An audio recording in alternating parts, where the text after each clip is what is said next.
చంద్రబాబు నాయుడు కొడుకుగానే కాకుండా రాష్ట్ర మంత్రిగా కూడా లోకేష్ ప్రస్తుతం తెలుగుదేశం కేడర్కి పబ్లిక్ లోనూ పెద్ద ఎత్తునే తిరుగుతూ ఉన్నటువంటి నేపథ్యం తాజాగా మరొకసారి ఓ పరీక్ష, ఆ పరీక్షలో తండ్రి కొడుకులు ఇక్కడ ముఖ్యమంత్రి మంత్రులుగా పనిచేయడం మళ్లీ ప్రారంభించారు.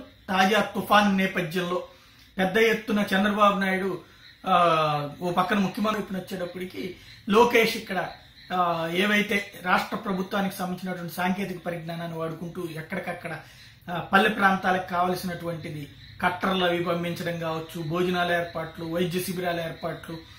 ఫస్ట్ తుఫాన్ వచ్చినప్పుడు ఇమ్మీడియట్ గా చేయాల్సిన పని ఏంటంటే చెట్లు, కరెంటు స్తంభాలు అవన్నీ పడిపోతాయి. వాటిని చేయించేటువంటి బృందాలు అక్కడ ఉండాలి. ఎస్డీఆర్ఎఫ్, ఎన్డీఆర్ఎఫ్ బృందాలు వీటిట్లో ఎక్స్పీరియన్స్. లాస్ట్ ట్రిప్ తిత్లీ తుఫాన్ అప్పుడు అదే ప్రాబ్లం అయింది. వాళ్ళని ముందు పిలవకపోవడం వల్ల వచ్చింది. వాళ్ళలో కొంతమంది మాత్రమే ఉన్నారు, పనిచేసారు. వాళ్ళకంటే కూడా ఇక్కడ గవర్నమెంట్ ఫోకస్ చేసుకోవడం వల్ల వచ్చింది నెగిటివ్. బట్ ఇక్కడ బాధ్యతగానే ముందుగానే వాళ్ళందరినీ ఎక్కడికక్కడ మొబిలైజ్ చేయడం, రెండో పక్కన కావలసినటువంటి ఆహారం ఏర్పాట్లు ఇవన్నీ కూడా సమీక్షించడం, ఇంకో వైపున స్వయంగా ముఖ్యమంత్రి కూర్చుని సమీక్షించడం, ఇటు పక్కన సాంకేతిక పరమైనటువంటి సహకారంతో పాటుగా ఫాలో అప్ యాక్షన్ లోకేష్ చేయడం. ఇద్దరూ కూడా బాధ్యతాయుతంగా మెలుగుతున్నారు. కావలసినటువంటిది అంటే సకాలంలో సరైన విధంగా స్పందించడం అన్నది ముఖ్యం. ఆ విధమైనటువంటి స్పందిస్తున్నందుకు అభినందించాలి. అదే సందర్భంలో ఇమ్మీడియట్ గా పంట నష్టాలు ఇవి ఇమ్మీడియట్ అయిపోవు. పంట నష్టం అనేటువంటిదైనా, కూలినటువంటి ఇళ్లకు సంబంధించినటువంటి నష్టమైనా ఇవన్నీ తర్వాత మళ్ళీ వస్తారు. ముందైతే